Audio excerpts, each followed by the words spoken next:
नमस्कार. आजच्या या विश्लेषणात आपण एका अतिशय रंजक प्रवासाबद्दल बोलणार आहोत. 1947 मध्ये जेव्हा आपला देश स्वतंत्र झाला, तेव्हा राजकीय स्वातंत्र्य नक्कीच मिळालं होतं, पण आर्थिक स्थैर्याचा मात्र पूर्णपणे पत्ता नव्हता. अक्षरशः शून्यातून या देशाने स्वतःचा आर्थिक डोलारा कसा उभा केला आणि मिश्र अर्थव्यवस्थेची ही वाटचाल नेमकी कशी सुरू झाली, हे आपण आज डिकोड करणार आहोत. हा अवाढव्य प्रवास समजून घेण्यासाठी आपण 5 प्रमुख टप्पे पाहणार आहोत. पहिला म्हणजे स्वातंत्र्योत्तर काळातील संकट, मग मध्यम मार्गाची निवड, मिश्र अर्थव्यवस्थेची क्षेत्रे, 1950चं ऐतिहासिक नियोजन मंडळ आणि शेवटी पंचवार्षिक योजनांची उद्दिष्टे.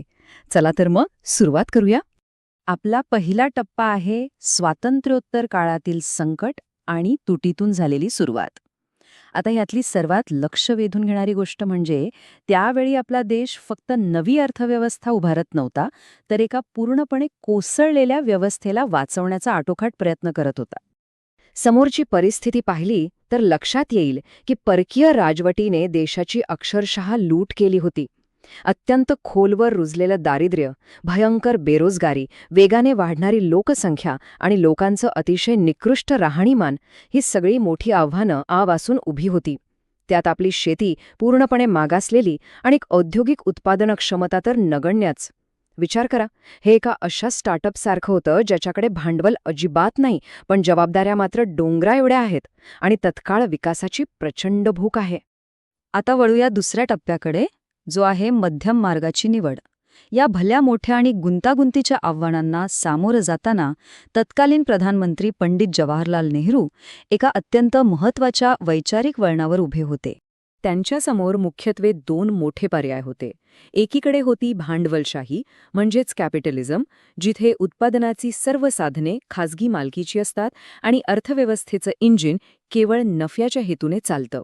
तर दुसरीकडे होता समाजवाद, म्हणजेच सोशलिझम, जिथे सर्व साधने समाजाच्या म्हणजे पर्यायाने सरकारच्या मालकीची असतात आणि मुख्य उद्देश फक्त आणि फक्त सामाजिक कल्याण हा असतो. आता या 2 परस्पर विरोधी विचारधारेतून नेमकं काय निवडायचं, हा एक खूप मोठा पेच होता. आणि यातूनच उगम झाला एका सुवर्णमध्याचा, म्हणजेच मिश्र अर्थव्यवस्थेचा. ही एक अशी व्यवस्था आहे जिने भांडवलशाही आणि समाजवाद या दोन्हीकडची टोकाची भूमिका जाणीवपूर्वक टाळली. राष्ट्रीय विकासाचं ध्येय साध्य करायचं असेल तर केवळ नफा किंवा केवळ सरकारी नियंत्रण उपयोगाचं नाही, तर खाजगी आणि सार्वजनिक या दोन्ही क्षेत्रांनी हातात हात घालून काम करणं गरजेचं आहे, हे यातून निश्चित झालं. यानंतर येतो आपला तिसरा टप्पा, मिश्र अर्थव्यवस्थेचे क्षेत्रे. आता आपण पाहूया की या मध्यम मार्गातून देशात एक अत्यंत सुव्यवस्थित 3 भागांची आर्थिक रचना नेमकी कशी तयार झाली. बघा, संपूर्ण आर्थिक भार या 3 प्रमुख टप्प्यांमध्ये विभागला गेला. पहिला टप्पा म्हणजे सार्वजनिक क्षेत्र, जिथे उद्योग पूर्णपणे सरकारच्या नियंत्रणाखाली चालतात. दुसरा टप्पा होता खाजगी क्षेत्र. यात उद्योग पूर्णपणे खाजगी उद्योजकांच्या मालकीचे असतात, पण ते सरकारच्या देखरेखीखाली चालतात. आणि तिसरा टप्पा म्हणजे संयुक्त क्षेत्र, जिथे काही मालकी खाजगी उद्योजकांची आणि काही व्यवस्थापन सरकारचं, असा एक संमिश्र किंवा हायब्रिड प्रकार पाहायला मिळतो. या विभागणीमुळे एक अतिशय संतुलित व्यवस्था उभी राहिली. आता यामागे लॉजिक समजून घेणं खूप गरजेचं आहे. खाजगी क्षेत्राचं मुख्य लक्ष हे नेहमीच जलद परतावा आणि उपभोग्य वस्तूंवर असतं. ते मोठी गुंतवणूक आणि उशिरा फळ देणाऱ्या क्षेत्रांमध्ये शक्यतो पडत नाहीत. पण मग देशाच्या संरक्षणाचं काय? रेल्वे, मोठी बंदरे, शिक्षण किंवा शास्त्रीय संशोधन यांसारख्या दीर्घकालीन विकासाच्या पायाभूत सुविधांचं काय? इथे प्रचंड भांडवल लागतं आणि फायदा मिळायला अनेक वर्षे जावी लागतात. साहजिकच खाजगी उद्योजक हा खर्चिक भार उचलू शकत नव्हते. म्हणूनच या मोठ्या क्षेत्रांची जबाबदारी सरकारने स्वतःच्या खांद्यावर घेणं अगदी मस्ट होतं. आता वळूया चौथ्या टप्प्याकडे, 1950चे नियोजन मंडळ. मिश्र अर्थव्यवस्थेचा आराखडा तर तयार झाला, पण या कागदावरच्या संकल्पना प्रत्यक्षात उतरवण्यासाठी एका शक्तिशाली इंजिनची गरज होतीच. हे मूळ संदर्भ पाहिल्यावर लक्षात येतं की केवळ अमूर्त आर्थिक सिद्धांतांवर अवलंबून न राहता 1950मध्ये नियोजन मंडळाची अधिकृत स्थापना झाली. हा तोच टर्निंग पॉइंट होता जेव्हा देशाच्या अर्थव्यवस्थेला खऱ्या अर्थाने दिशा मिळाली आणि विकासाच्या प्रक्रियेला गती देणारे एक मोठं इंजिन सुरू झालं. ही खऱ्या अर्थाने नवभारताची पायाभरणी होती. हा एकंदर प्रवास आपण एका टाईमलाईनद्वारे समजून घेऊया. 1947 पूर्वीचा काळ हा निव्वळ आर्थिक शोषणाचा आणि लुटीचा होता. त्यानंतर 1950 साली पंतप्रधान नेहरूंच्या अध्यक्षतेखाली नियोजन मंडळाची स्थापना झाली आणि ऐतिहासिक अशा पंचवार्षिक योजनांची आखणी सुरू झाली. पुढे जाऊन 1973 मध्ये नवीन औद्योगिक धोरण आलं, ज्याचा मुख्य हेतू विकासाला गती देणं आणि प्रादेशिक समतोल राखणं हा होता. थोडक्यात सांगायचं तर हा प्रवास एका लुटीच्या अवस्थेकडून अत्यंत वेगाने आणि नियोजनाने होणाऱ्या विकासाकडे जाणारा होता. बरं, या नियोजनाचं मूलभूत तत्त्व काय होतं?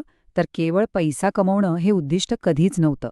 देशातल्या मर्यादित साधनसामग्रीचं अत्यंत योग्य आणि प्रमाणशीर वाटप करणं आणि आपल्याकडे असलेल्या अफाट मनुष्यबळाचा वापर करून जनतेच्या गरजा भागवणं ही त्यामागची मुख्य रणनीती होती. हे एक अतिशय विचारपूर्वक टाकलेलं पाऊल होतं. आता आपला शेवटचा आणि 5वा टप्पा, पंचवार्षिक योजनांची उद्दिष्टे. नियोजन मंडळाने दर 5 वर्षांसाठी ठरवून दिलेला हा कृतीत आलेला आराखडा नेमका काय होता हे आता आपण पाहूया. या पंचवार्षिक योजनांच्या पहिल्या काही उद्दिष्टांवर नजर टाकली तर दिसेल की सुरुवातीला मुख्य फोकस हा देश टिकवून ठेवण्यावर आणि मॅक्रो लेव्हलच्या ग्रोथवर होता. जसं की राष्ट्रीय उत्पन्न वाढवणे, मूलभूत उद्योगांवर भर देऊन झपाट्याने औद्योगिकरण करणे, कृषी उत्पादनात भरघोस वाढ करून देशाला अन्नाच्या बाबतीत स्वावलंबी बनवणे आणि उपलब्ध मनुष्यबळाचा वापर करण्यासाठी अधिकाधिक रोजगार निर्माण करणे. हे अगदी बेसिक्स होते जे पूर्ण करणं मस्ट होतं. आणि उरलेली 4 उद्दिष्टे पाहिली तर ती एक अत्यंत गुंतागुंतीच्या सोशल इंजिनिअरिंगशी जोडलेली दिसतात. समाजातली संपत्तीची विषमता दूर करणे, अत्यावश्यक वस्तूंच्या किमती स्थिर ठेवणे, कुटुंब नियोजनातून वाढत्या लोकसंख्येला आळा घालणे आणि दारिद्र्य नष्ट करून लोकांचं राहणीमान उंचावणे. यावरून एक गोष्ट अगदी स्पष्ट होते की या योजना फक्त आकड्यांच्या किंवा अर्थशास्त्राच्या नव्हत्या, तर त्या समाजाला स्थैर्य देण्यासाठी बनवलेल्या होत्या. आपण ह्या विश्लेषणाचं अगदी शेवटी आलो आहोत, पण जाता जाता एक अत्यंत महत्त्वाचा प्रश्न उरतो. खाजगी नफ्याची ओढ आणि सार्वजनिक कल्याणाची अंतिम गरज या 2 पूर्णपणे वेगळ्या ध्रुवांवर एखादा देश खरोखरच दीर्घकाळ समतोल साधू शकतो का? मिश्र अर्थव्यवस्थेच्या या मॉडेलमधील ही तारेवरची कसरत नक्कीच विचार करायला लावणारी आहे. यावर नक्की विचार करा आणि आपण पुन्हा भेटूया अशाच एका नव्या आणि रंजक विश्लेषणासह.